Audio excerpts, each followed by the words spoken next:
My name is Amin Faqiry. I'm from Afghanistan.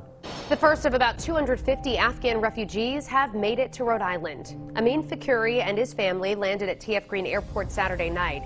I had to leave because I was worried for my life and for my children's life. I was worried that the Taliban would harass us and they would harm us. I was scared for my life. I worked for the U.S. government in Afghanistan as an interpreter. I worked with soldiers, I worked with Afghan soldiers, I worked with the United States Armed Forces. Shoot him! Shoot him! Shoot him! All right, Gus. Got a broken ammo, okay? Taliban forces entered the heart of the Afghan capital, Kabul, today, the culmination of a rapid advance and retaking of control almost exactly 2 decades after they were ousted from power. Now, the Taliban are out in full force. They took over the presidential palace. Afghanistan's president fled the country. The country went down and the government was overthrown, and over 100,000 Afghan soldiers had died, and everybody from their families had lost their loved one. The U.S. military gave a lot of sacrifices. They built this country. In the last 20 years, they spent trillions of dollars. I blame the politicians. I blame the people in power. I blame people in power all over the world.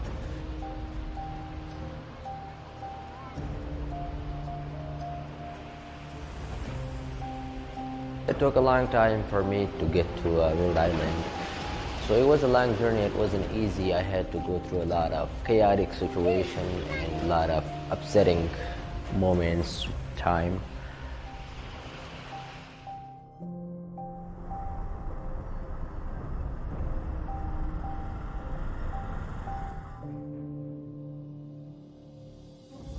They walked for 9 hours, just my kids with a suitcase. My 6-year-old, 4-year-old, 8-year-old, and 10-year-old, and my spouse. We are about to reach Kabul. My kids are happy here. They will have a safe life in Kabul for a few days.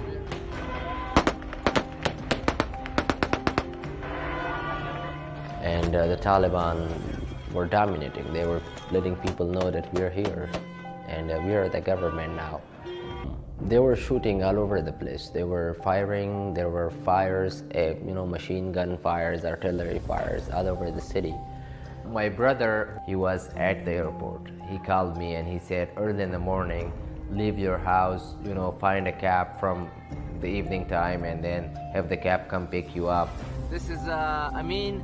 We have left for the airport. All my kids are here with me.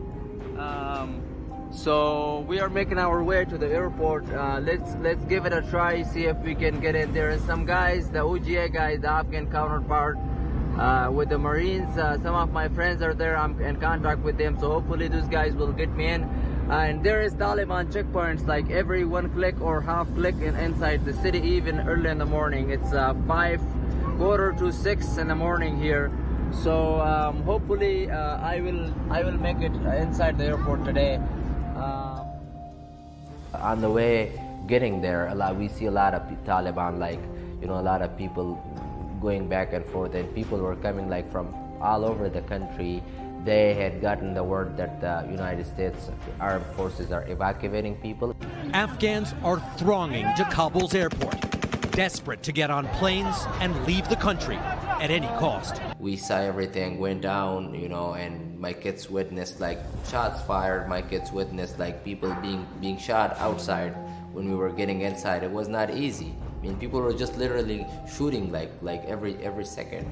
I'm out here inside the airport. There's people are on the runway, going all around the place. These big airplanes are here.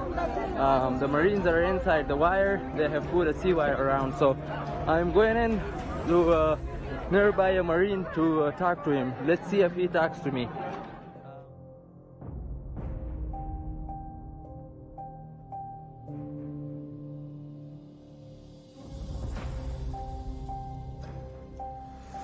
We got on a C-130 and it was crowded.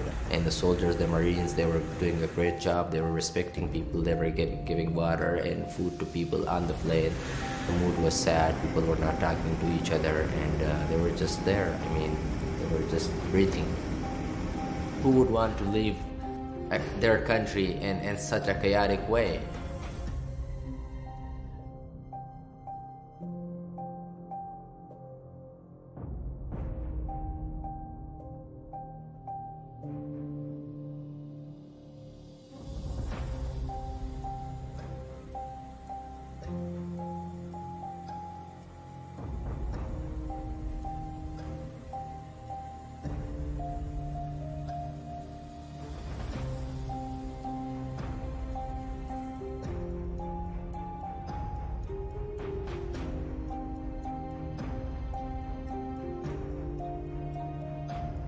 We were feeling fantastic. I mean, we were warmly welcome.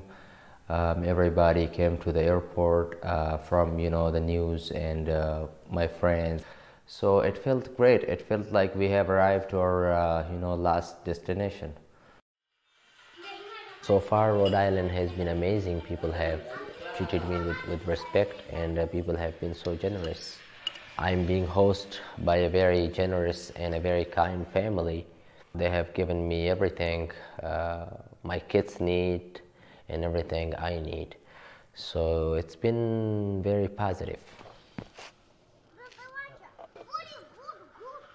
My kids, they were nervous, and they said what's gonna happen and what's gonna be there. So they were always, expecting good things. So I said, this is the United States. This is the land of the free. So people are gonna love you guys, and they're very happy now. I mean, they're growing up, and I see them grow up, and I see them cooperate with people on a daily basis. They're getting to learn English, and it's been amazing for them. Here in Rhode Island, I work for the Bremer Law and Associates. The office is helping Afghans with humanitarian parole visa status, and I am very happy I got that job because I'm still getting to work with my people who have applied. I'm trying to talk to them through emails and WhatsApp, get their documents, process their documents for humanitarian parole so they could come to safety in the United States.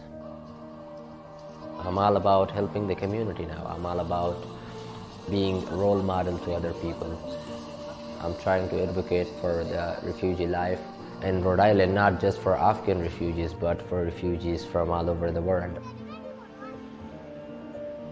I would like to extend my gratitude to all the resettlement agencies operating in the United States for helping me and my people, the Afghan refugees, who left the country in a very dramatic way. And I want to thank the U.S. military for taking care of my people. I'm very grateful, and I'm very appreciative of everything.